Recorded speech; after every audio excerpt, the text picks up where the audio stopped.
Good evening, everyone, and welcome to Double Down for Success. If this is your first time joining us, welcome. This is an exciting event we offer. It's a combination of workshop and mentoring. And I'll explain a little bit how the mentoring works afterwards, but everyone gets to see the entire workshop.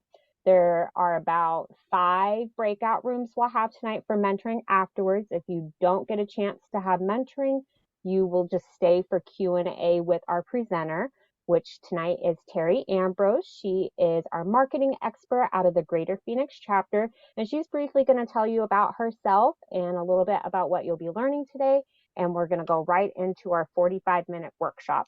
Please use the Q&A or the chat for questions. We will go back to those during that Q&A portion.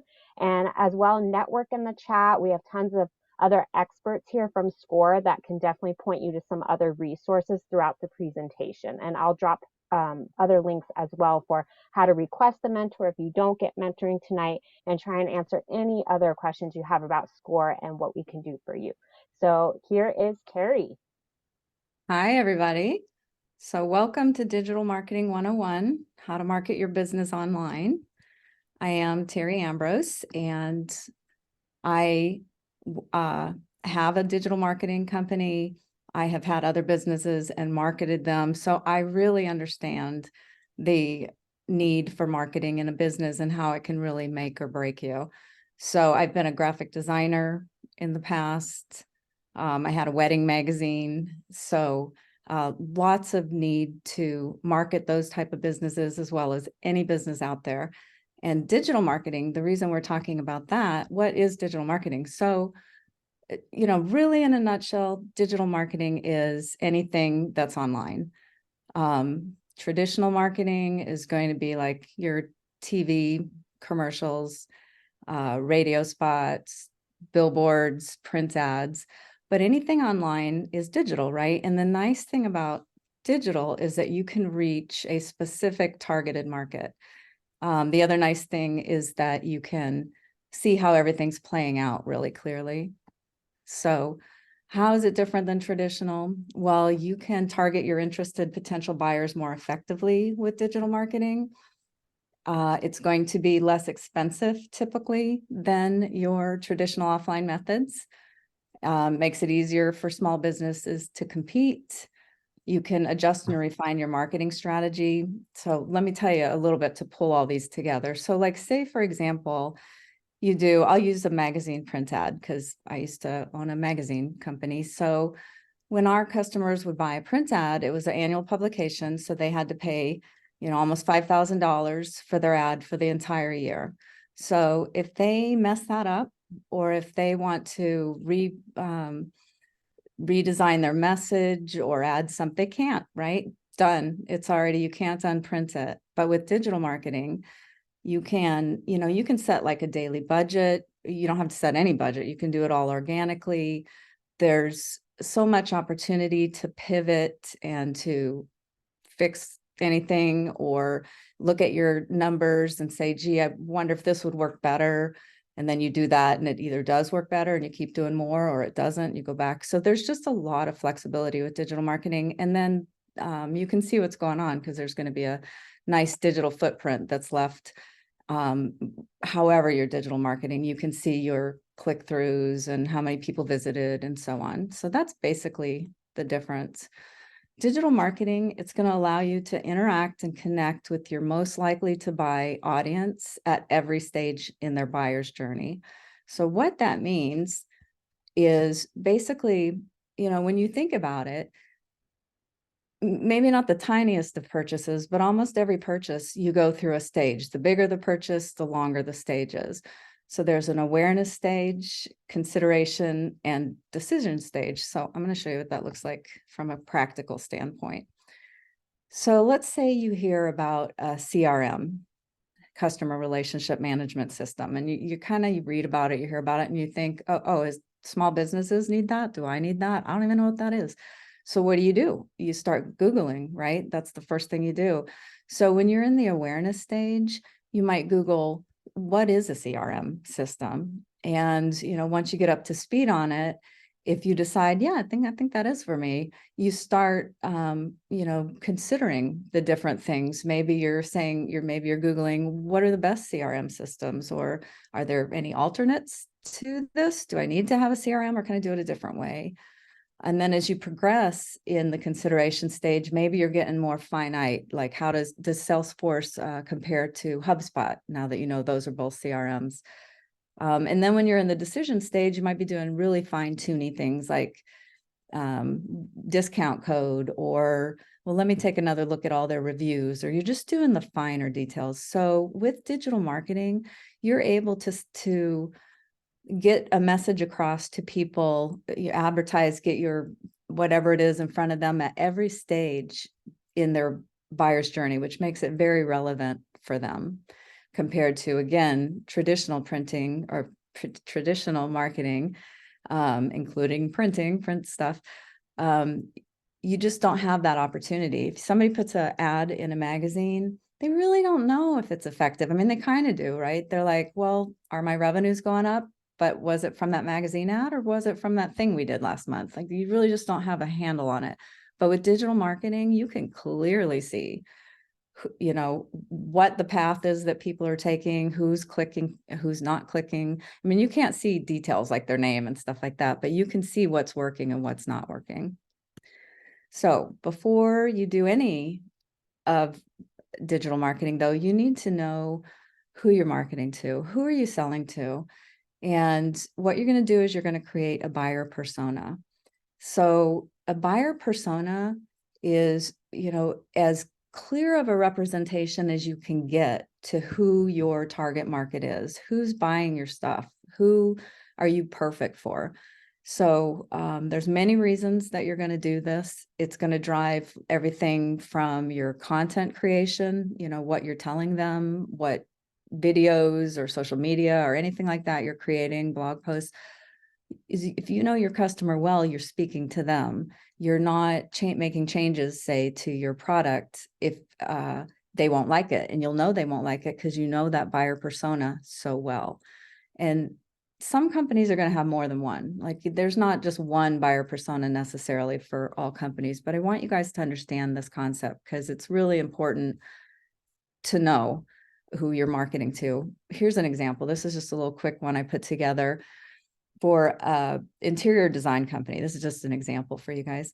So if I was creating a buyer persona for my interior design company, if I had that, then I would put together, like, here's my either best guess or from experience, here's who is most likely to be our customer. Here's the pains that they want, the pains that they're having, the gains that they want, and their goals. So you just kind of get to know this buyer really well so that you can market to them really well. And maybe this will help too. So these are 3 companies that have a very strong understanding of their buyer personas. Apple, for example, I use Apple because I'm like, they so get me because I've been a graphic designer in the 90s. Like, I've been with Apple. We've been besties for a long time. And that is because, yes, I'm a creative professional. So everything that they're doing is really speaking to what I like as a creative professional, their products, the way they put themselves across and such. Nike is another interesting one. So Nike is really focused, if you go to their Instagram or you notice anything about Nike commercials, they're not like, aren't our shoes great? Look at how tough they're made and look at all these great things about our shoes. They're not even doing that. They're really diving into the mindset of athletics and high performance people, and people who might be not high performance, but they want to be. They're digging that mindset. And, Nike understands that whole motivation type of thing. And then Starbucks too, they kind of get it, that they're catering to people who like their fancy coffee drinks. They like these little points of luxury that, they like to be able to go to a third space besides their home or their business, or even if their business is at home. They understand people like to sometimes go hang out at a coffee shop, do their work, drink coffee. So they get it, customer persona wise. All right. So here's another infographic that I put together for you. And the reason I did this one is just because I feel like digital marketing, everyone's like, well, some people think it's just social media. Other people think it's just Google paid ads. And it's really a lot. I mean, it's everything that you can market digitally under the sun. I just say that ironically because this looks like a sun, but didn't do that on purpose. So you have the whole umbrella of digital marketing. And then underneath that, you have these different methods that you can use to market digitally. And these aren't the only methods. There's just a lot of things out there, but these are the big ones. And then of these big methods, many of them can be organic, meaning doesn't cost you anything, but it does cost you time and strategy, or they can be paid. So paid cuts right to the chase, right? Let's say you're doing YouTube and you can organically lift up your videos so that hopefully they show up as the first video when somebody's Googling, or not Googling, but searching in YouTube for something very relevant to your video you want to show up, right? So you do these things, but it takes time. Whereas paid, boom, you're just going to show up for those keywords because you're paying for it. The other thing is you want to consider what of these channels or methods, where will your target audience most likely be to even see them? So if your target audience isn't reading blogs, or isn't watching YouTube videos, then, and those are both bad examples because everybody probably does a lot of that. But if it doesn't make sense for your audience, they're not going to see it. There's no point in having something on there. And then which methods are best for what you are selling? Because again, we'll use the YouTube example. If you are selling fashion, maybe even YouTube isn't ideal for you because maybe you just want quick videos of your newest fashion, and it's only a 1 or 2 minute video, if that, something quick. So you decide social media. Point being, well, let's say you do long form videos, you're not going to post those on Twitter or X as they call themselves now. So make sure that the content is going to fit the platform well. And then I just put this out here showing that each one of these methods are going to have their own little nuances too. And we'll talk about social media a little bit later.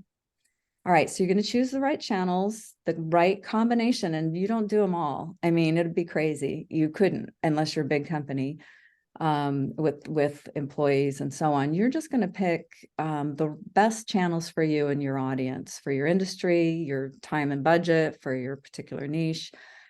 So let's look at some of those. All right, social media marketing. Social media marketing is one of the ones where I say almost everybody should be doing social media marketing. Even if you're not that active on it, you should at least have 1 to 3 social media channels where you have some content on there. And the reason why is it also helps, let's see, I think I have that on here. It increases your brand awareness. Yes, it builds trust and credibility. So sometimes if I'm thinking about a company that I want to do some business with and something hasn't been answered well on their website, or I just want to get a feel for them or whatever, I'll go to their social media and see what their vibe is, so to say, or what is this company. And if I went there and they either didn't have a social media platform or it was just crickets, right, nothing's happening, just the crickets chirping out there, then that lowers I'm like, well, what kind of fly by night company is this? They need a website for sure. That's the other thing I'll say about companies, but you also should have a social media marketing presence. So it's going to improve your customer engagement, boost your website traffic, because there's 2 ways it boosts your traffic. One is the search engine optimization boost it gives you, and then also you're posting things that presumably can go back to your website. Like I posted a blog post I recently wrote and I put it on social media. People go and they see it and they read it on there. So it boosts your traffic, which is a good signal for search engine optimization, which we'll talk about too. Social media is going to generate leads and sales and provide valuable customer insights. And then just real quick, another infographic I put together this, you want to choose the right social media platform. So it's funny just now to be like, choose the right marketing method. And now we're into some more choices. But with social media, you do have to choose also the social media platforms because, and you can't, again, don't do them all, just do a few. So this, anyway, you can take a look at this and you'll see the demographics, the purpose, what it's best for, and the downside of each platform.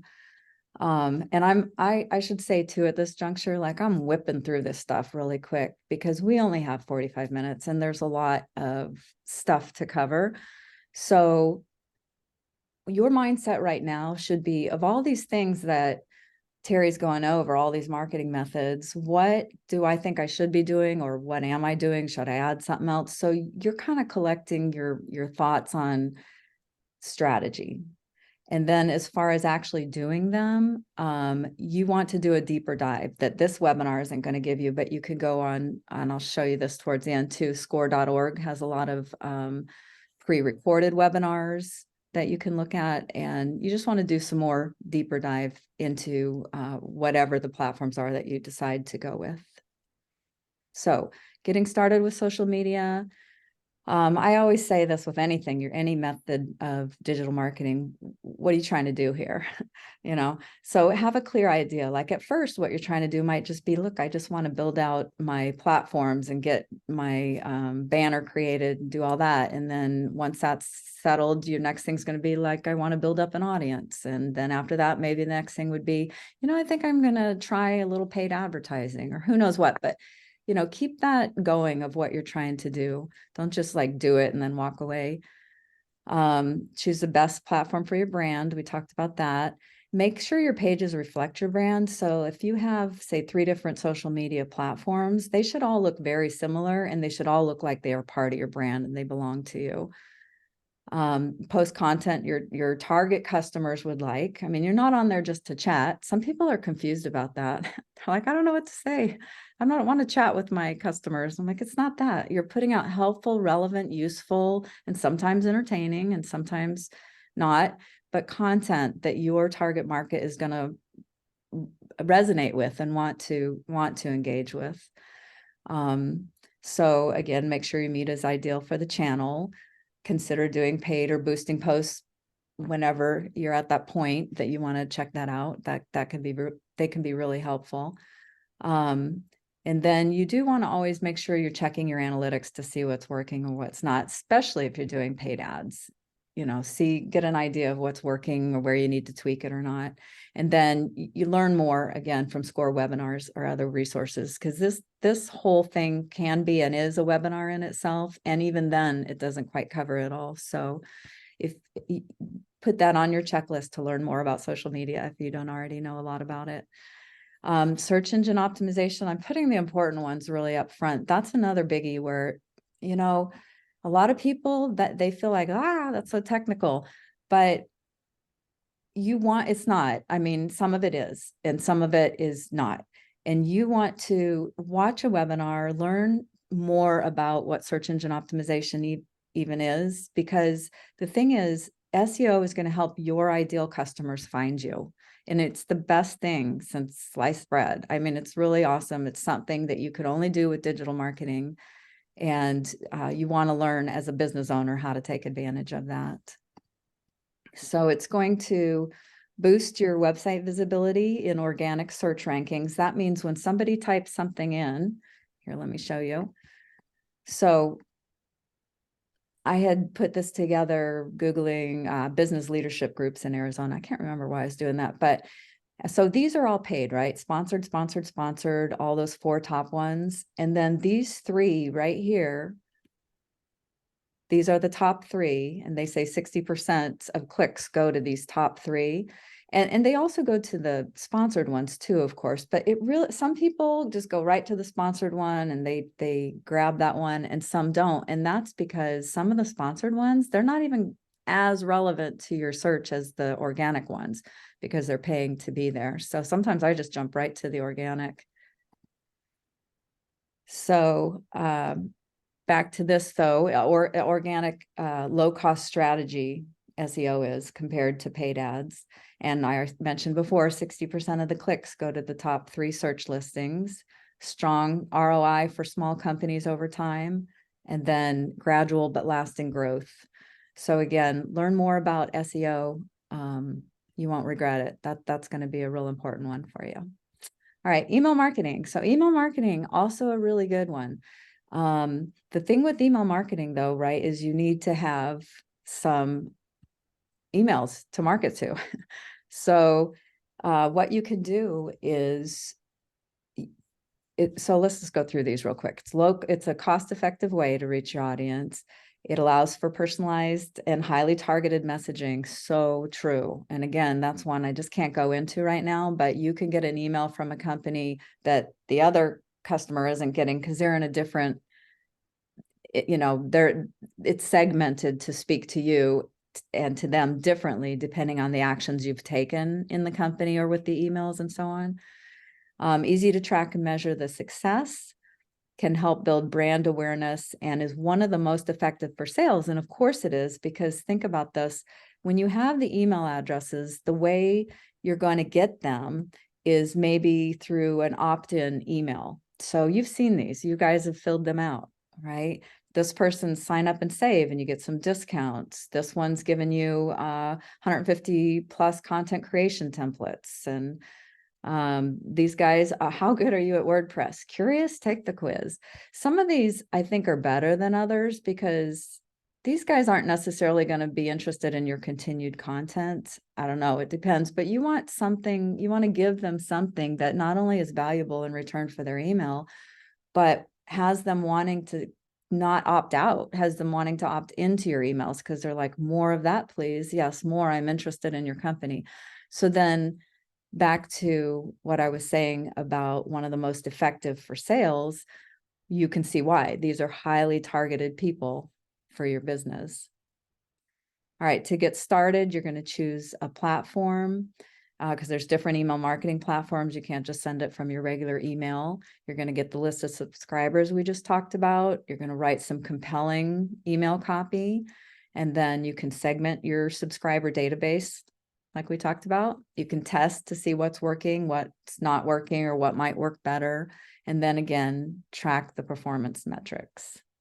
I feel like I'm just zooming through these because I am time limit restraints. Okay, so video marketing. Now, video marketing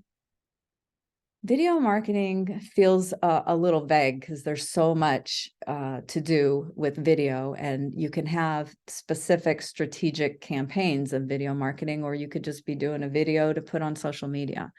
But let's talk a little bit about that. So the benefits of video marketing, it's flexible for a lot of different purposes. Like I just said, you could just use it for a lot of different things.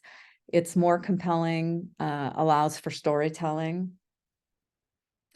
has the ability to convey complex information. So say, when I paused there, because I was thinking it is more compelling, because say, for example, I just had to set up something I purchased and they give me a assembly list, like here's your parts and here's how to assemble it. You got to look at their little diagrams. And I'm thinking, I would love to just have a video, just show me.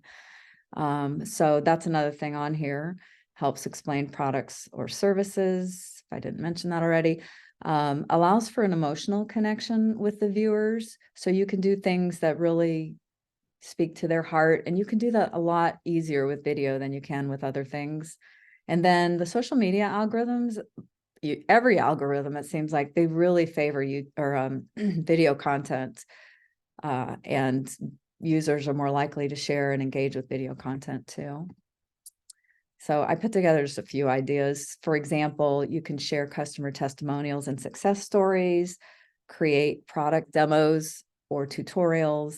You could do live streams, webinars, Q&A sessions, produce behind the scenes content. Like if you were a florist and you say, come with us behind the scenes. Here's where we source our flowers. Here's how we have to keep them cold. And here's, and just do that whole behind the scenes thing. You can develop educational content that teaches viewers about industry trends. You can use video to tell the story of your brand. So lots of different ideas. That was just a few. On to blogging. Okay, so blogging's a little more time consuming, but another big payoff, because blogging and SEO are very tied together. Some of the benefits of blogging is increased organic traffic to your website, and I'll explain why this is. Let me go through the list. So you can gain trust and authority in your field, attract a more targeted audience, capture more quality leads. You can use your blog posts for social media content, and then PR and media opportunities. I put that on there because that happens to me now that I do a blog. I've been blogging a lot on artificial intelligence and all these AI. Can we quote you? Can we have your input on this? Because they're Googling for AI, whatever they are, and they're finding me through my blog posts. And that's really what I'm saying about increased organic traffic, all this stuff, because somebody's Googling something and your blog post comes up, served up by Google on, hopefully, if you do your SEO right, on the first page. Higher up is better.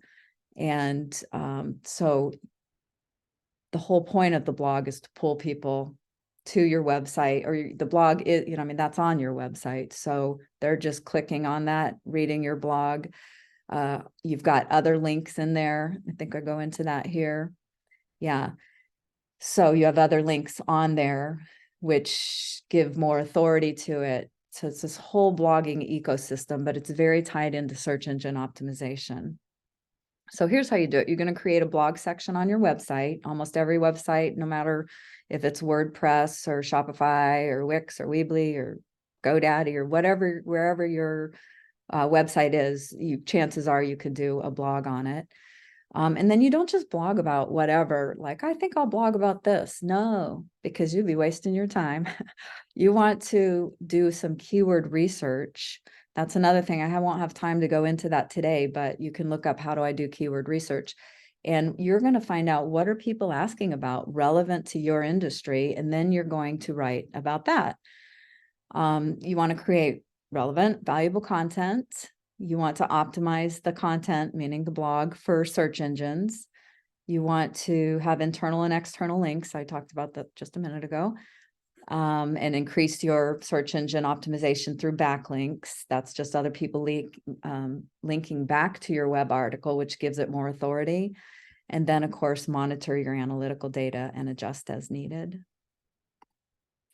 All right, so the sixth method we'll talk about is affiliate and influencer marketing. So they're two different things for sure.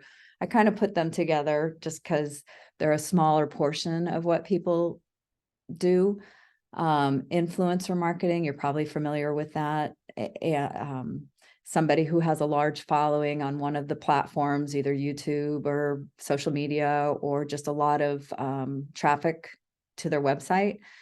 Mostly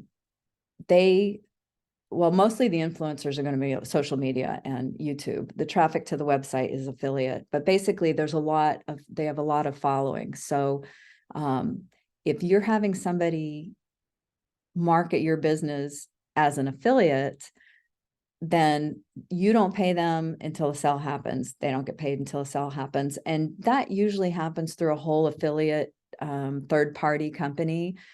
So influencer marketing is probably more of what you're familiar with, where somebody on Instagram has a gazillion followers and they show off your stuff and you get sales. That's the whole idea of it. All right, and native marketing is kind of cool, because native marketing is paid.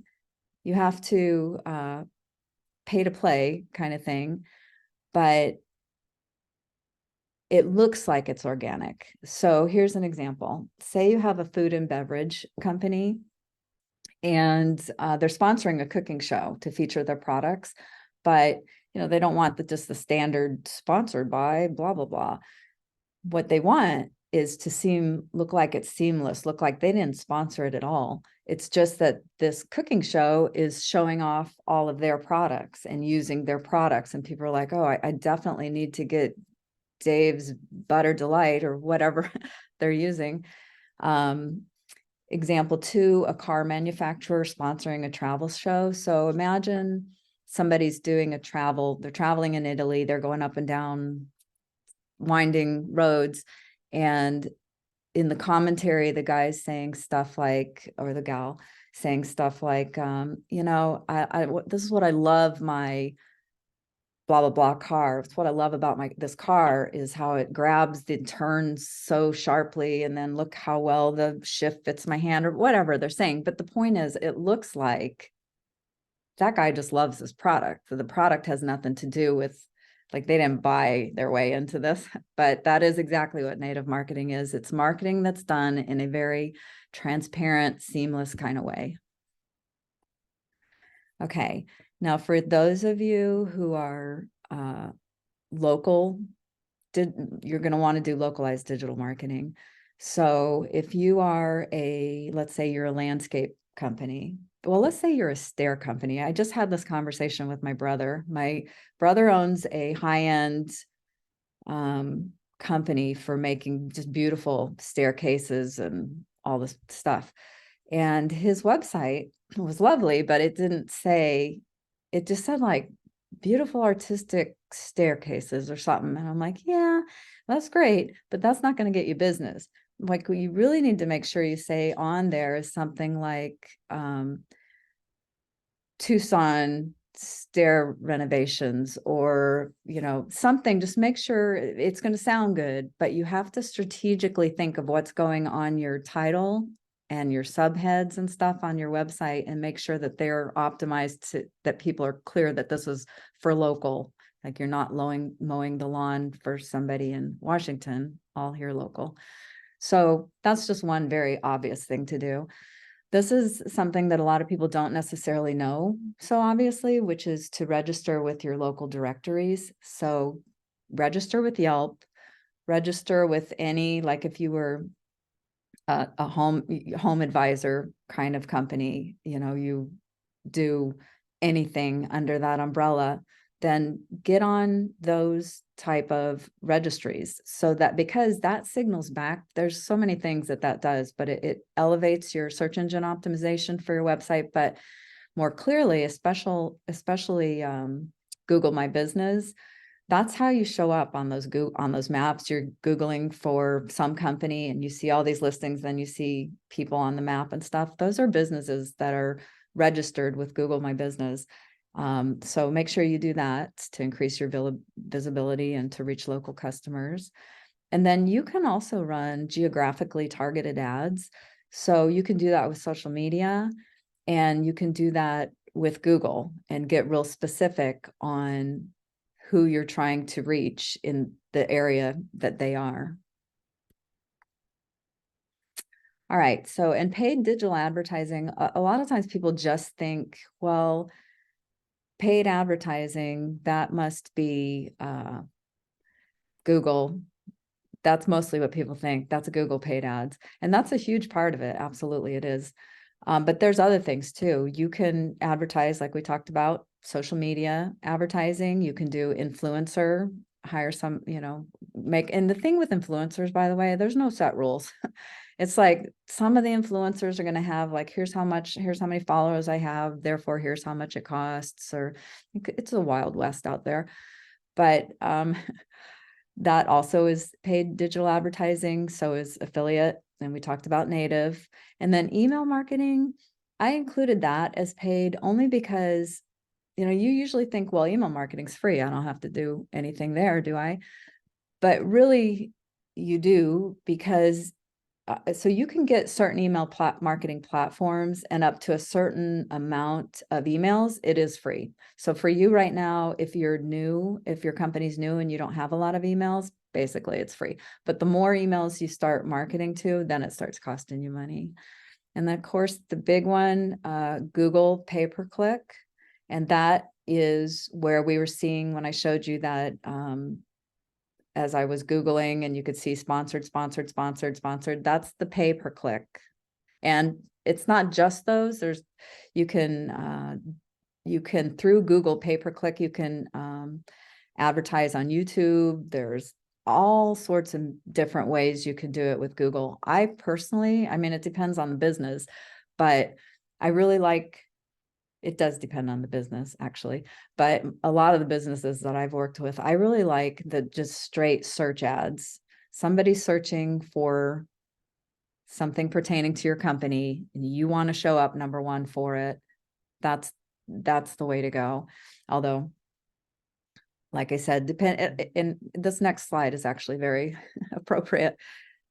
Methods can depend on industry. So I'm giving you 3 examples here of a local bakery, advisory firm, and an e-commerce store for jewelry. Now, these are examples of how they might do their digital marketing. So this bakery, here's what they're going to do. They're going to do 3 things organically and 1 paid.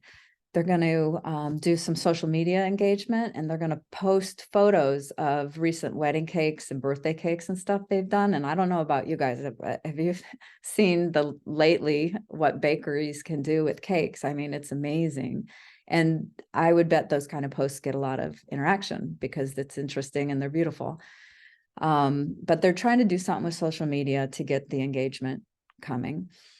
They're going to do email marketing, and they're going to offer specials, like they might have their monthly special for brownies this month or whatever. And then they're going to do some YouTube channel time-lapse videos of cake decorating, and they can also use those in their social media too. But I like the idea of that. So they set up a camera and a tripod, and the camera just could be their phone, right, and a tripod, and they put it on time-lapse and start decorating the cake. So it might take them 3 hours and you see it in 6 minutes or less, depending on how fast that time lapse is. So, and people like that. They're watching it get decorated. Very, very cool.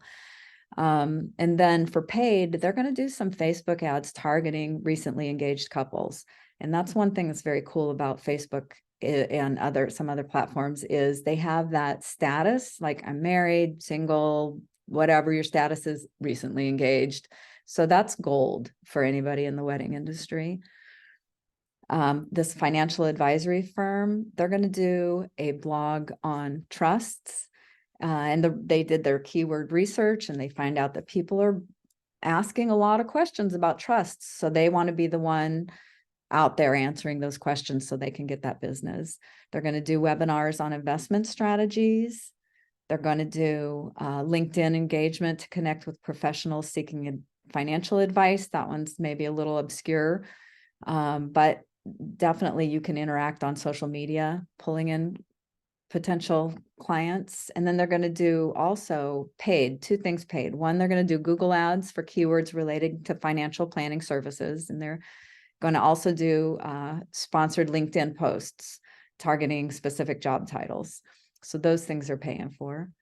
But then over here with the e-commerce store, and you can see how these are different, right? They're doing little different things, and some of them are doing similar things, but just tailored to their particular business niche. So the jewelry company is going to do website SEO for search-related keywords. They're going to partner with an influencer to do some reviews. This says fashion bloggers, but really it should be vloggers, video and stuff, if this is going to be visual type of thing. They're going to do regular email newsletters showcasing their new collections. Then they're going to pay for 2 things. They're going to do some sponsored posts on Instagram that it's going to target people interested in handmade jewelry. And then they're going to do some Google shopping ads, because see, this is another thing that Google, what you can do. That's why I say, depending on your industry, they can do specific shopping ads to promote certain listings of products and so on. So very unique depending on the industry.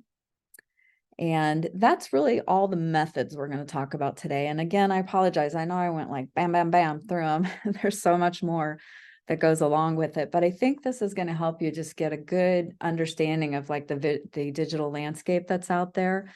And I hope you've taken some notes. You will get a copy of this webinar to go back and look at too. But keep in mind, a couple things I want to leave you with. Digital marketing is measurable. So, I mean, that is the gold. That is so helpful to understand that what you're doing is working or it's not. And all the nuances of it, not just is it working? No, yes. It's all these different, like, did they click? How many times did they click? Did they take this action? So these are the kind of things that you're going to want to look at after you do a digital marketing effort. All right, so here's digital marketing in 8 steps. All I had to do is go to this slide and we'd be done, but no. So here's what you want to do. Whatever you're doing, whatever method you're using, you want to understand what you're doing. So outline your objectives. Why am I doing, what is my goal here? What am I trying to do? And then make sure you figure out who your intended audience is, do your customer persona and figure out who that is so that whatever content you're creating and so on, you're targeting it to them. You want to determine the best platform for each of your methods. So again, like when I was coming back to email marketing, you can use Constant Contact. You can use any number of email marketing platforms. So you're going to determine which is the best for you for any of these methods. Then you're going to conduct keyword research. And these aren't like step by step, first this, then this. These are some of them all at the same time, but you want to conduct keyword research to see which keywords are ideal. No matter how you're marketing, you want to know what people are actually asking for so you can answer that need. And then you're going to create compelling, helpful content to share in those mediums. So you have to do that you do the keyword research, then based on that, you generate compelling, helpful content. So consider a blend of paid and organic digital methods, and then pay attention to analytics and revise as needed. So if you want more information, and you should, on any of these methods, you want to really get down to a granular level and figure out best ways to do them and so on. There's a SCORS website. If you go to workshops and events and then go down to either upcoming events or recorded webinars, I think it keeps defaulting to this. So do that, see if there's any upcoming events, any webinars you can attend. And if not, go to the recorded and see if there's any and watch them that way. And see if I can't get to my last slide here. It's hiding. All right. So thank you guys so much. I hope to answer any of the questions you have. I can see that there's some, and I'm sure Crystal's busy organizing that. I do have a digital marketing mastermind. It's just a free Facebook private group. If you have any questions and want to ask me directly, this is a QR code to get there instead of giving you the long link. So that's it. Thanks again. And I will let Crystal take over from this point. Thank you so much, Terry. So we have a couple people who are going to head to the mentoring rooms tonight, and Terry's going to go ahead and just continue with Q&A. So don't be alarmed. You will just get moved to your breakout room. And again, everyone will get a copy of the recording and handout. So don't worry if you missed the Q&A. You can definitely still watch that. So go ahead, Terry. I can kick off with one of the questions people were asking. What's a good app that you can publish to multiple social media sites at the same time?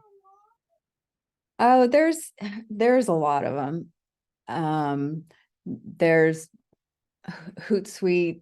There's just a ton. All you have to do is actually Google that, multi-posting platforms for social media. Sometimes those are good. I mean, I'll just give you a caveat for that. And that is that there's 2 things to say about that. I don't use them myself personally, because for one thing, I don't like having the same content on every single one of my social platforms, because sometimes it's not as relevant on one platform as it is on another. And sometimes so I just really like to, for me, customize my post to the platform. And I'm only doing 3 social media platforms, so it's not that hard. And I really only do 2 of them a lot. But companies who just like to do it all in one fell swoop, there are so many different platforms that will do that for you. I would really Google it, because if I tell you one thing, maybe I don't use them. So it might not be the right direction to flow you to. And I hope that answered your question. I don't know if I'm answering the questions here, or if Crystal's going to. Kind of a mix if you see them come through. Am I looking at the chat, or is there actually a Q&A section? Because I don't see that on here. It looks like people are just using the chat. There was one back when you were talking about blogs. Someone wanted to know, like, how would you use a blog for sales? For sales? Yes.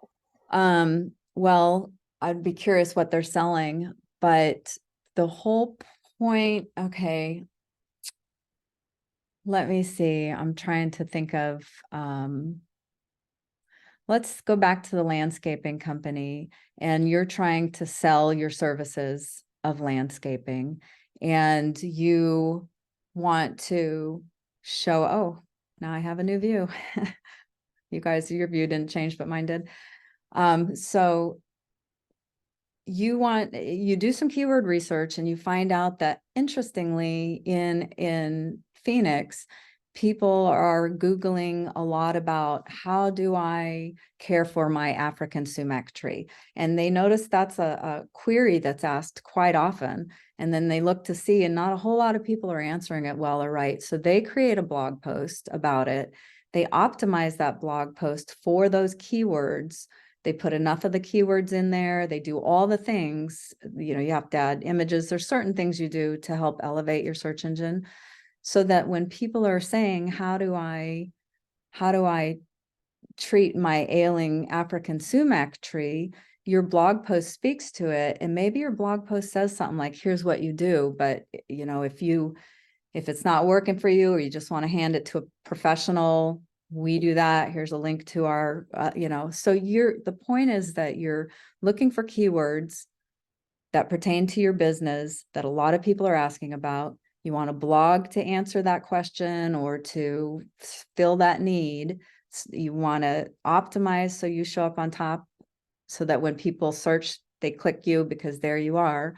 And then you want that content to be compelling and lead them either toward a sell, or, if you want to see our, you might have an email capture form that's like, if you want our top 10 list of things to do for your lawn before the summer heat comes. So people then give you their email address, they get that list, and they opt in to getting more emails from you because your list is so great. But so it's kind of a whole ecosystem of how that works. And I hope I answered that question for you. Also, whoever that was. Now, you guys, I apologize, but unless Crystal has another question for me at the ready, I'm going to have to take a quick peek. Do you have a recommendation of a good source where I can learn WordPress? Where I can learn WordPress? Yes. We actually did a webinar recently on WordPress. Yeah. And here's the thing. So WordPress, there's a lot of, yes, go to SCORE, look at SCORE webinars, and learn what you can. To learn WordPress really lengthy and really to the nitty-gritty level that you'll need to learn it, you also would want to go on to like YouTube and search for something like WordPress tutorial, or just WordPress tutorial, and you're going to see some things come up. When I was learning WordPress, and it was some years ago, but it wasn't so long ago that they didn't have YouTube. But that's what helped me. It was like a 3-hour thing, and I just went through and learned every little thing that I could. And sometimes, you might have to pay for a course, through Coursera or Udemy, other platforms like that. All right, let's see if I can find La, la, la.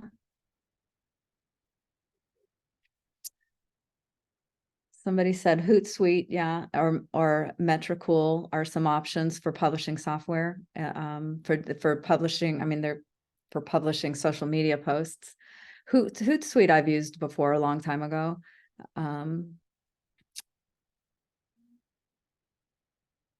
Okay, I'm trying to, so there's like some questions, but a lot of comments.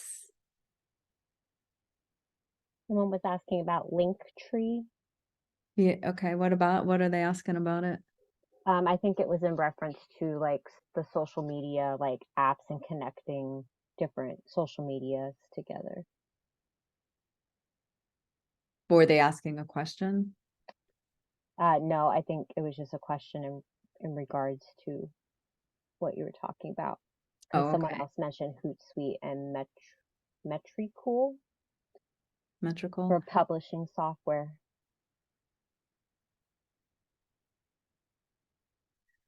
So a lot of people are saying, wanting to learn the specifics. And yeah, you do need to, because again, so this webinar is designed to give you a understanding of the digital marketing landscape and what all the different methods are that you can do. So kind of think through your strategy of what makes sense for your product and how you want to market, and will this method make sense for you? But once you get to that point where you're like, I really feel like this is going to work for me, then go do a deep dive and learn really well how to use those particular methods. And that's why I'm circling you back to SCORE, because SCORE's done a lot of webinars, deeper dives into these areas. And then, if you really want to get super into it, take either a free video through YouTube or paid one through some of the courses, some of the, like Udemy. Have you heard of that? Udemy, udemy.com, or Coursera is another one. There's several of them, but those are good too.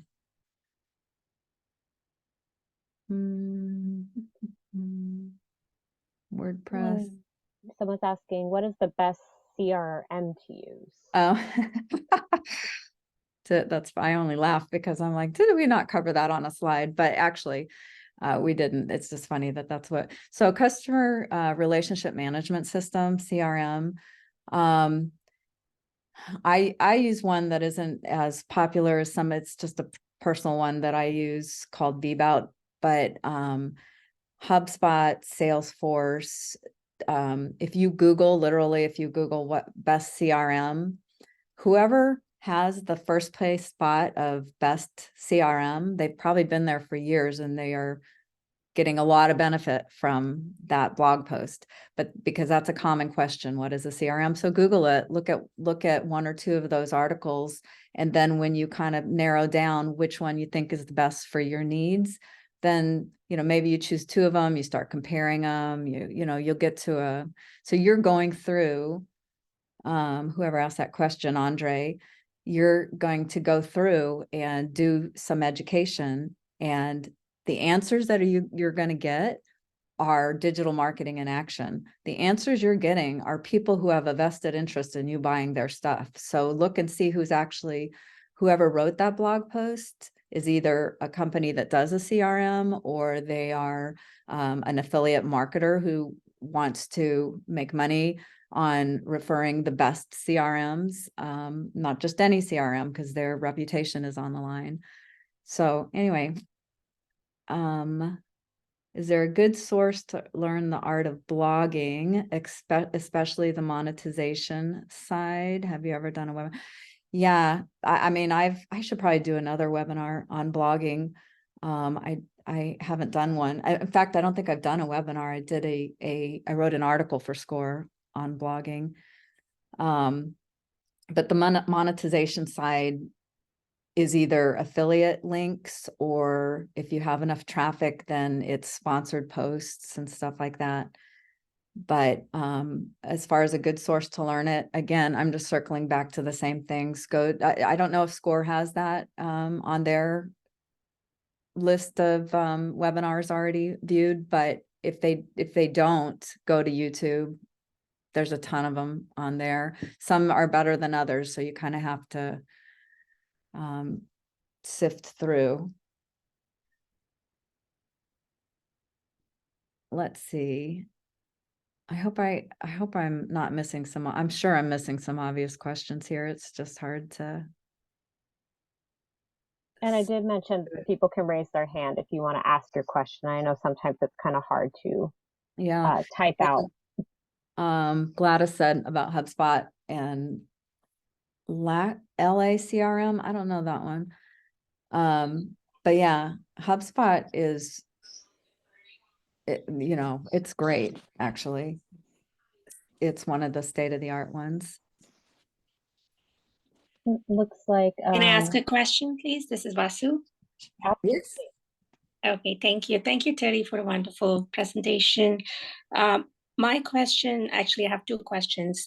That if you were doing this for the first time, and similar to website building and stuff, I mean, you can use templates and stuff to make a website. Digital marketing seems to be more spread out. There's multiple components to that, if you will. So as a first-time entrepreneur, is that something that people do on their own, or do they like to engage with some low-cost options in order to kick it off? What has been the trend? You mean for digital marketing? Mm-hmm.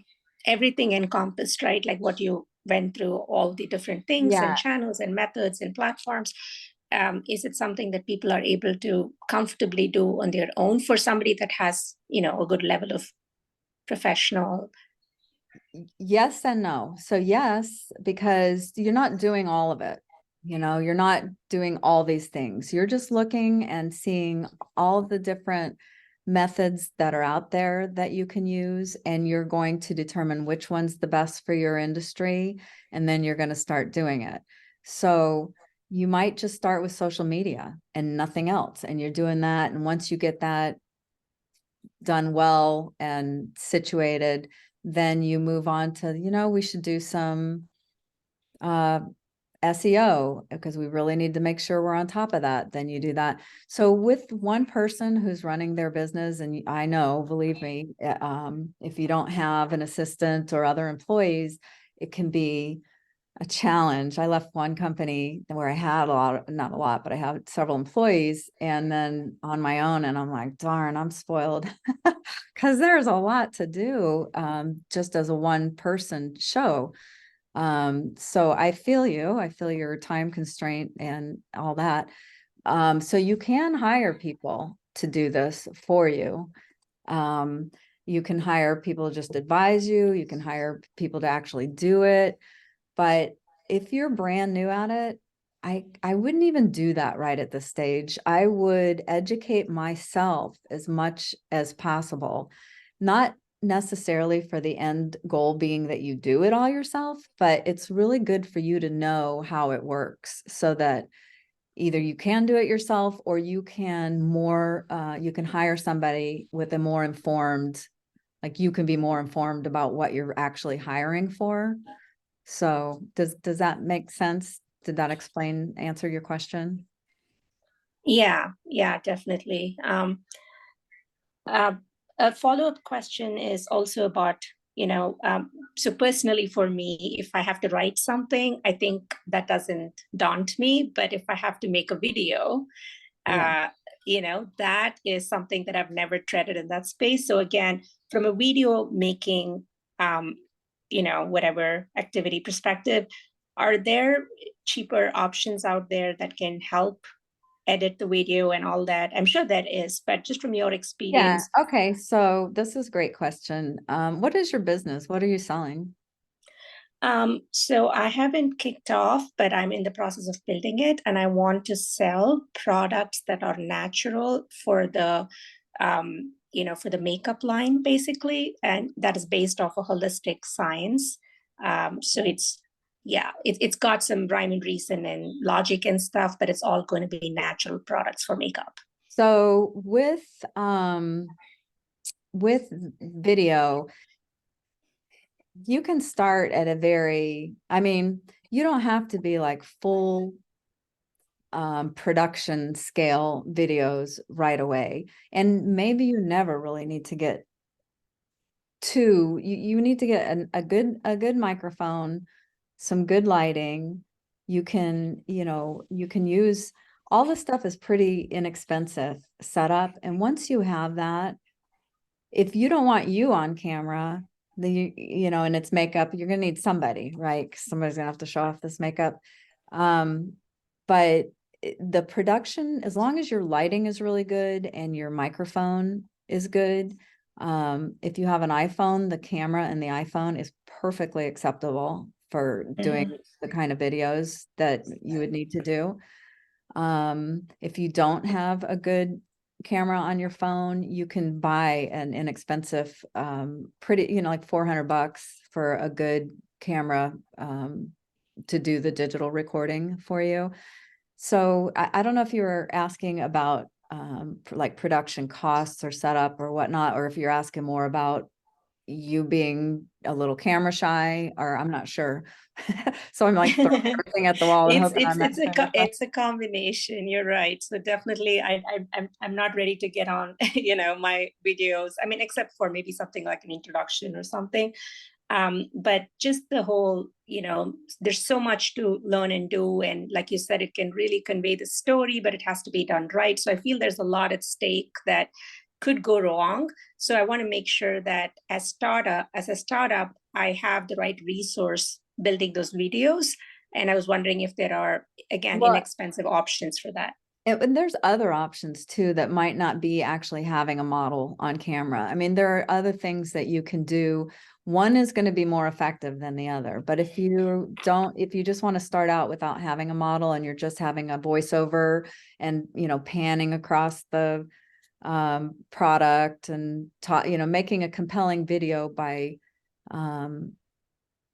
there is going to be editing cuts and this and that, but the editing of it, again, is something that's not that complicated. It sounds complicated. And in fact, when you first look at the editing software, your reaction might be like, this looks like a lot, but it's not really. It's pretty basic and easy to do. It just feels, overwhelming right now. But I really, again, want to say, everybody, before you hire out for someone to do this, at least understand it, learn about what you're trying to do here, because you're not going to be able to guide somebody on your needs or wants, or, what you want them to do for you, as well as if you knew about how to do it yourself. And I don't even mean the itty bitty nuances. I just mean in general, learn what the process is, what in the video part of it, what your options might be,